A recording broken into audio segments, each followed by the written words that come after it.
Hello नमस्कार साथियों, physics with भवन प्रकाश सर में आप सभी का स्वागत है। तो चलिए दोस्तों, आज हम लोग इलेक्ट्रोस्टैटिक के सेकंड पार्ट लेकर के आए हैं और हम लोग चलेंगे विद्युतीय विभव और क्षेत्र। इसमें सबसे पहले हम लोग पढ़ेंगे आवेश क्या है।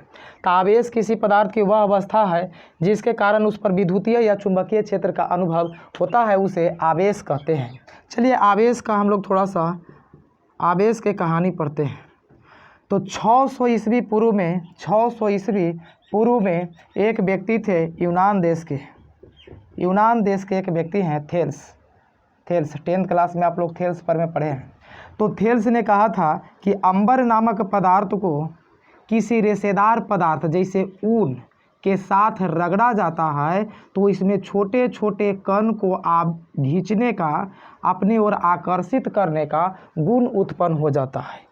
जैसे छोटे छोटे कण, छोटे छोटे कागज़ के टुकड़ा, छोटे छोटे धान के जो भूसी हो जाता है, वो खींचने का गुण उत्पन्न हो जाता है। इन्होंने अपने पुस्तक में यह लिख दिया और इनका कोई ज़्यादा जिक्र हुआ नहीं, या इसी दबल रह गया।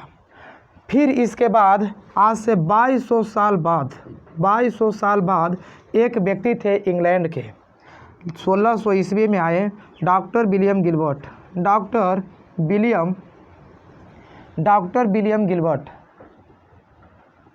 विलियम गिलबर्ट ने इनके पुस्तक पढ़ा और इन्होंने प्रयोग किया कि क्या अंबर नामक पदार्थ को ही रेशेदार पदार्थ से रगड़ने से कोई वस्तु को आकर्षित करता है, छोटे छोटे कण को। इन्होंने देखा कि नहीं, बाल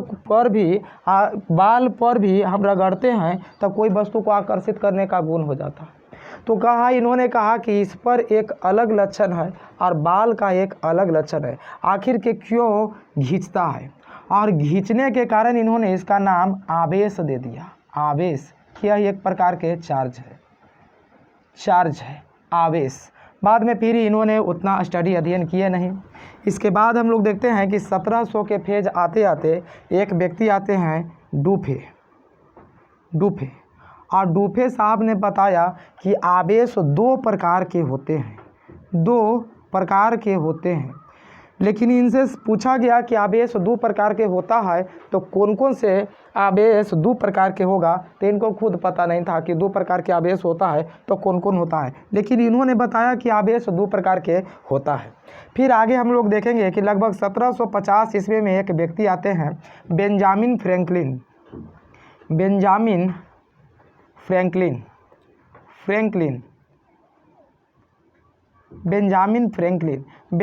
फ्रैंकलिन ने बताया कि आवेश दो प्रकार के होता है। एक प्लस होता है, दूसरा माइनस होता है। यानी कि आवेश का चिन्ह किसने बताया? आपसे क्वेश्चन होगा कि आवेश का चिन्ह किसने बताया, तो आवेश का चिन्ह बेंजामिन फ्रैंकलिन ने बताया। आवेश शब्द सबसे पहले किसने दिया, तो आवेश शब्द सबसे पहले डॉक्टर विलियम गिलबर्ट ने दिया था। आवेश दो प्रकार के होता है, यह बात किसने बताया, तो डूफे साहब ने बताया कि आवेश दो प्रकार के होता है। उसके बाद हम लोग पढ़ेंगे कि एक व्यक्ति फिर आते हैं, उनका नाम था कूलाम, और कूलाम साहब ने कहा कि दो आवेश के बीच बल भी होता है, दो आवेश के बीच बल लगता है। यहाँ से फिर एक क्वेश्चन तैयार हुआ कि दो आवेश के बीच क्या लगता है, तो बल लगता है। और आवेश के बीच बल लगता है, यह बात किसने बताया, तो यह बात बताने वाला व्यक्ति है कूलाम। आपसे एक क्वेश्चन है कि दो आवेश के बीच लगने वाले बल को क्या कहते हैं? 4 गो ऑप्शन देते हैं। ए में विद्युतीय बल, बी में चुंबकीय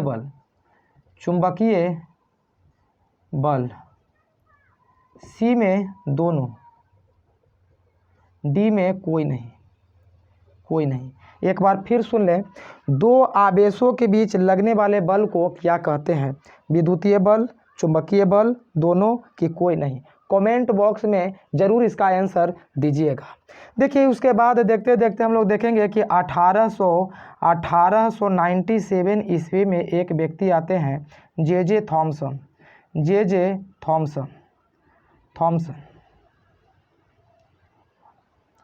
थॉमसन नामक एक व्यक्ति आते हैं। इन्होंने इलेक्ट्रॉन का खोज किया और इन्होंने बताया कि 1.6 × 10⁻⁻⁰ 19 कूलम इलेक्ट्रॉन पर ऋण आवेश होता है। देखिए ऋण आवेश का चर्चा यहाँ हो गया कि 1.6 × 10⁻⁻19 कूलम ऋण आवेश होता है। उसके बाद देखेंगे कि 1920 ईस्वी में एक व्यक्ति आते हैं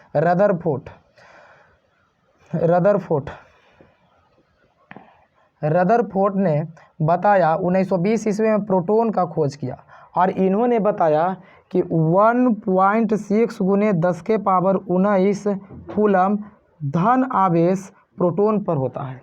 इलेक्ट्रॉन और प्रोटॉन का खोज हो गया। चलिए इसके बाद हम लोग कुछ और बात समझते हैं। आपसे क्वेश्चन होगा कि आवेश का एसआई मात्रक क्या होता है। आवेश का एसआई मात्रक क्या होता है।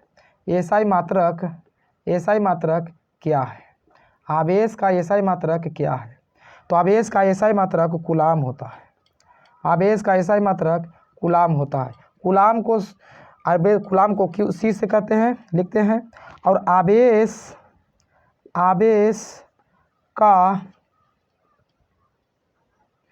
आवेश को किससे सूचित करते हैं। सूचित करने के लिए आवे तो आवेश को क्यू से सूचित करते हैं। क्यू से सूचित किया जाता है। इसको स्क्रीनशॉट आप ले लीजिएगा। इसके बाद कुछ और बातें हम लोग चलते हैं। तो चलिए साथियों इसको थोड़ा सा मिटा देते हैं और देखिए आपसे क्वेश्चन होगा कि आवेश का सीजीएस मात्रक क्या होता है।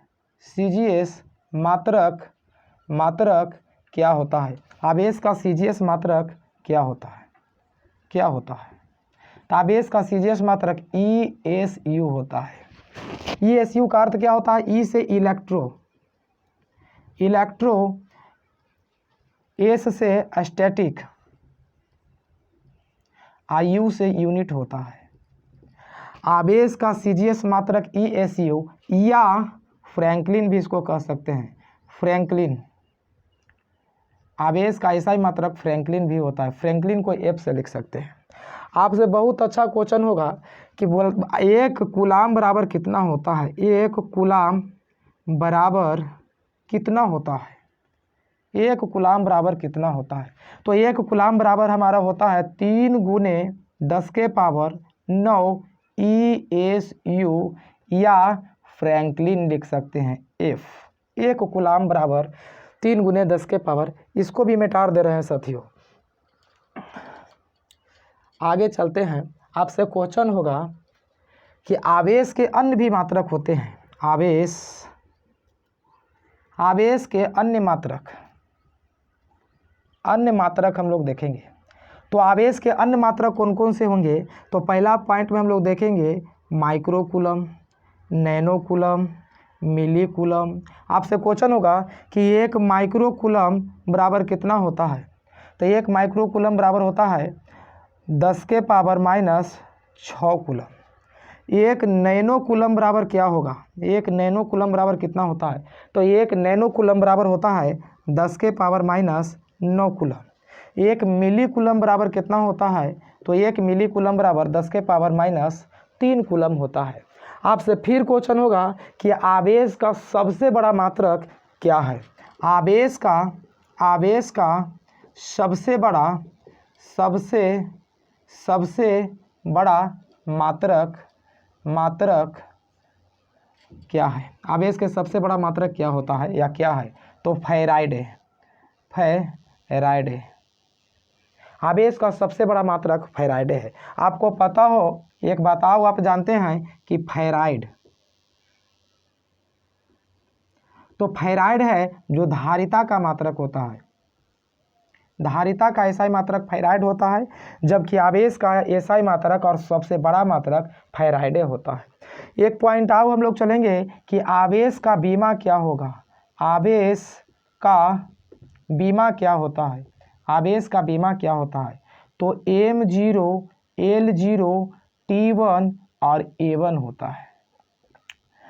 तो चलिए साथियों, ये था आवेश के बारे में कुछ महत्वपूर्ण जानकारी। यदि वीडियो अच्छा लगे तो लाइक और सब्सक्राइब जरूर करिएगा और इस वाले प्रश्न को ज़रूर से ज़रूर आप कमेंट बॉक्स में आंसर ज़रूर दीजिएगा। तो चलिए, धन्यवाद।